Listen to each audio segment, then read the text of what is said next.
Just a quick one. I should be so lucky. Right, so the realities of agency driving for a living. Not everyone likes it, and it's very sporadic at times. It can be, and especially if, like now, I've not got my CPC, so I'm on van only. I've had 2 5.5 hour days this week already. 11 hour days, which is, you won't get much for that. That's, on that, Universal Credit pays more than 2 5.5 hour days.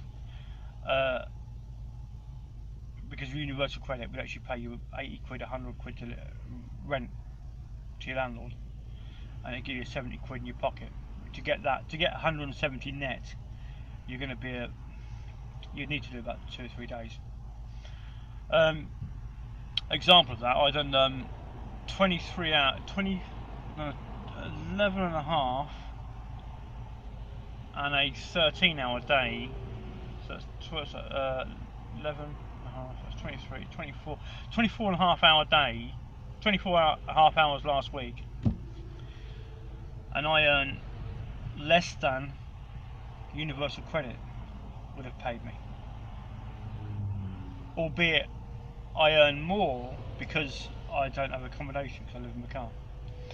But had I have actually been renting this week, or having to pay a landlord this week for a rented room, I would have had to pay 100 quid rented room,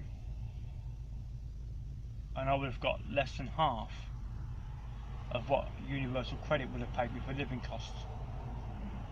But as I don't live that, I've actually earned more by living in my car, even though it's not a lot by living in my car. But I've effectively earned twice. I've earned twice what Universal Credit would have paid me for living costs this week, off that 24 and a half hour day, 24 and a half hours last week. Driver's mate. But I couldn't. So I earned twice what Universal Credit would have paid me in living costs, only because I live in the car. But Universal Credit do not class van life as accommodation, which means that all your costs living in a van are your own, unless I suppose you actually class yourself as get a van and change it to motor caravan status. Then it's a proper camper van you live in, and you'll see a lot of camper vans parked in company car parks, because they live in that vehicle in the car park. They've got access to toilets from the company, and they can work as and when, subject to tacho regs or whatever it is driving. But the working time directive about it. But they have no accommodation costs. They live in the car, which is why now I think it's the reason why people are. Whereas companies are going to be charged for the parking spaces in there, because basically people are actually not paying rent or associated costs because they're living for free, and that doesn't sit well with those who need to charge.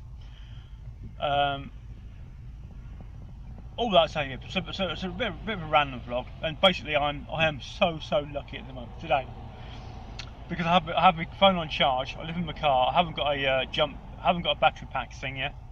So basically I'm knackered. I've got jump leads, but I haven't got another car to start it with yet. And I drained my battery flat this morning about half an hour ago, and it wouldn't start, wouldn't even turn over. But I'm in automatic, so I can't jump it. I was like, no, what do I do? Yeah, and I left it for 25 minutes, started it, and it turned over. Get in! So I am a bit lucky, because my day could have gone a bit pear-shaped otherwise, yeah, but like, get in. So, yeah, happy. Yeah. But just saying that, and my vlogs are very, very random, but you can be, because Google and YouTube, they use a search engine. It's a fantastic bit of kit, so that when people type into Google or YouTube any keywords, it picks up that particular vlog. So it doesn't really matter what order you actually make your vlogs in. And as long as I'm a bit creative and pie in the sky ideas, my vlogs will be all over the place. But in Google and YouTube search search engine, they come up when people type in whatever. Yeah, keyword based. The internet is keyword based, not random. It doesn't really matter.